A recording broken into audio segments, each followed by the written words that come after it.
Donc maintenant, vous êtes plus matière et moins énergie. Plus de particules et moins d'ondes. Et en fait, les hormones du stress te poussent à te contrôler sur les objets, les choses et les gens. Parce que c'est là qu'est le danger. Quand les hormones du stress se déclenchent et vos ondes cérébrales passent en mode bêta élevé, et que vous êtes excité, vous allez prêter attention à votre monde extérieur, et vous n'allez plus vouloir croire en votre monde intérieur. La possibilité. Vous arrivez toujours à suivre ? Et si le gène de la survie est activé, vous n'allez pas vouloir vous concentrer, fermer les yeux et créer. Parce que ce n'est pas le moment de créer. Ce n'est pas le moment de se concentrer sur l'inconnu. C'est le moment de se préparer à ce qui pourrait se cacher derrière ces coins. Ce n'est pas le moment d'apprendre. Ce n'est pas le moment d'ouvrir votre cœur. Ce n'est pas le moment d'être vulnérable. Ce n'est pas le moment de rester assis sans rien faire. C'est le moment de courir, de se battre ou de se cacher. Les gens passent la majorité de leur vie à vivre selon ces hormones. Et ces hormones nous poussent à devenir matérialistes. Elles utilisent nos sens pour définir la réalité. Si vous ne pouvez pas la voir, vous ne pouvez pas l'entendre. Vous ne pouvez pas la sentir. Vous ne pouvez pas la goûter. Vous ne pouvez pas la toucher. Ça n'existe pas.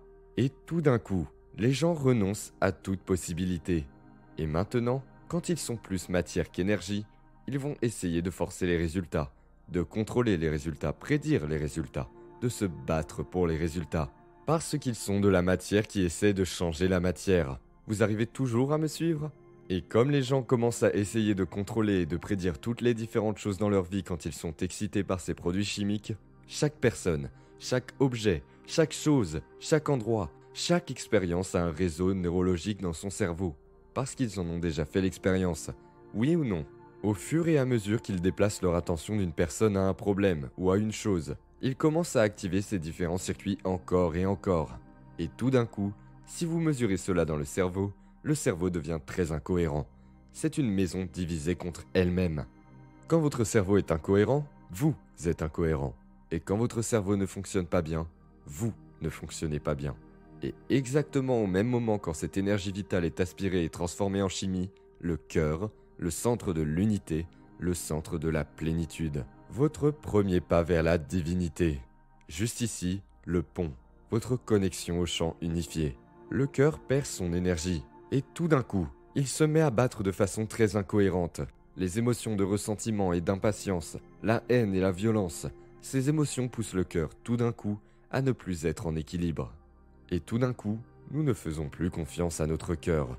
Ce que nous voulons faire, c'est nous protéger de tout et de tous dans notre vie. Et on ne fait plus confiance.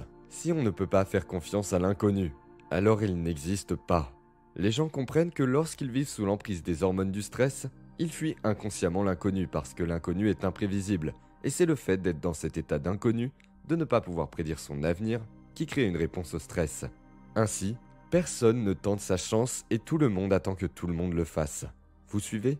Quand vous vous concentrez sur la matière, les objets, les choses et les gens, vous vous concentrez sur la particule en physique quantique et vous éliminez l'onde de possibilités. Là où vous placez votre attention, c'est là où vous placez votre énergie. Si toute votre attention est concentrée sur la matière, alors c'est comme si l'énergie n'existait pas pour vous, et ça vous fera sentir séparé du champ. Vous vivrez dans le manque, et vous direz « Je me sens vide et j'ai besoin de cette chose pour me sentir mieux. Une fois que j'aurai cette chose, je vais en éprouver l'émotion, et quand je l'aurai, alors je me sentirai mieux. » Pourtant, quand la nouveauté se dissipera, ça donnera origine à un nouveau vide. Alors vous direz « Je suis dans le manque à nouveau, j'ai besoin d'une de ces choses. » Alors vous devez aller travailler et vous devez traîner votre corps dans l'espace. Et quand vous traînez votre corps dans l'espace, vous vivez l'expérience du temps. Donc vous devez faire des allers-retours au travail pour gagner de l'argent pour payer la chose qui va combler un manque. Mais ça ne le comble jamais. Vous suivez toujours ? Les gens, tout d'un coup, après 30 ans, ils ont leur voiture, ils ont leur maison, ils ont leurs relations et ils sont trop épuisés pour en profiter. Vous suivez toujours ? C'est ce qu'on appelle normal. Mais est-ce que vous êtes d'accord avec moi alors ? Si vous vous réveillez le matin, allez, restez avec moi. Si vous vous réveillez le matin et que vous n'êtes pas défini par une vision du futur et que votre biologie est dans votre passé, vous vous levez et commencez votre journée en voyant les mêmes personnes et en allant aux mêmes endroits, et que vous faites exactement la même chose et que vous voyez le même objet dans votre vie, c'est votre environnement qui influence la façon dont vous pensez et ressentez, oui ou non ? Et vous penserez et ressentirez dans le passé parce que votre biologie est dans le passé, oui ou non ? Si vous voyez les mêmes personnes, que vous allez aux mêmes endroits, et que vous faites exactement la même chose au même moment, vous serez d'accord avec moi pour dire que votre personnalité ne crée plus votre personnalité. Nous sommes tellement conditionnés à croire que nous sommes impuissants que nous n'y pensons même pas. Nos pensées ne font rien, c'est ce que la plupart des gens pensent. Mais quand les gens commencent à réaliser qu'elles ont effectivement un effet, quand vous avez un groupe de personnes qui peuvent élever leur énergie, ils peuvent ouvrir leur cœur et ils comprennent que le corps et le cœur commencent à produire un champ magnétique. Et ce champ peut influencer d'autres personnes. S'il y a une pensée ou une intention derrière ça, nous avons effectué les recherches pour le prouver. Vous commencez à réaliser que lorsque vous avez suffisamment de personnes qui le font, cela affecte le système nerveux autonome des gens. En d'autres termes, lorsque vous le faites et que vous envoyez la pensée à toutes les personnes présentes dans la pièce, que leur vie soit enrichie, que le corps soit guéri, que leurs rêves se réalisent, que le mythique les trouve, et qu'elles portent des moniteurs de fréquence cardiaque, en voyant ces personnes entrer en cohérence cardiaque exactement au même moment, le même jour, dans la même méditation, vous réalisez que nous sommes liés par ce champ d'énergie invisible. Pour cette raison, nous avons fait des méditations de cohérence globale. La dernière a attiré 46 000 personnes, ce qui est une bonne statistique. Mais voilà ce que je pense. L'Institut EarthMath a aussi son projet de cohérence globale. Et nous voulons faire quelque chose, nous le faisons tous ensemble. C'est vrai. Et je pense que nous le ferons dans l'année à venir à peu près. Mais le fait est que si vous regardez les projets de rassemblement pour la paix qui ont eu lieu au cours des 40 dernières années environ, oui, il y a des taux de criminalité qui diminuent, la violence diminue, la croissance économique augmente. Et il y a une forte corrélation entre l'activité du soleil et beaucoup de ces choses. Mais une fois les projets terminés, la criminalité est revenue à sa valeur normale. Et la violence et les accidents de voiture ont recommencé à augmenter de façon aléatoire. Il ne suffit donc pas de seulement le penser, de s'y concentrer ou de le ressentir. Nous devons vivre cette prière. Nous devons la démontrer. La prière continue.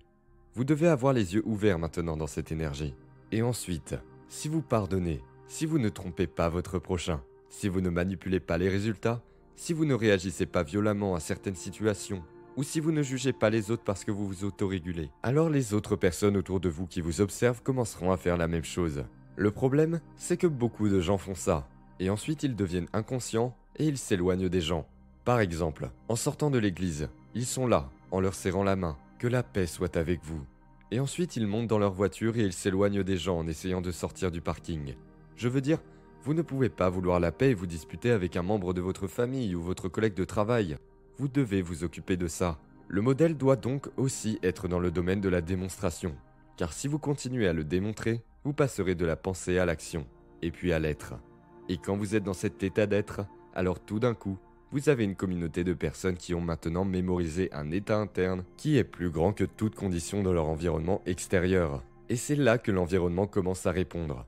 Je pense donc que c'est possible, mais étant donné le temps que mettent les informations à circuler dans le monde, quelle que soit la crise que nous traversons, cela affecte les gens. Et nous devons donc en être la démonstration. Et comme tous ces paradigmes commencent à s'effondrer, que ce soit la politique, l'économie, l'environnement, l'éducation, la religion ou le modèle médical, tout ce qui s'effondre, tout s'effondre. Le journalisme, tout s'écroule parce que quelque chose de plus grand doit se produire et l'information crée la lucidité. La lucidité est la conscience. La conscience est l'énergie. Donc vous avez un choix de changement d'énergie. Donc tout système qui n'est plus cohérent avec ce changement d'énergie va s'effilocher. Mais ce chaos est juste un ordre imprévisible. Quelque chose de plus grand va se réorganiser. Tant que vous et moi ne vivons pas dans la peur, l'hostilité, la colère et la souffrance, nous devons nous élever au-dessus de cela. Et quand nous le faisons, nous aidons à créer cette réorganisation. N'oubliez pas de laisser un message positif et de vous abonner.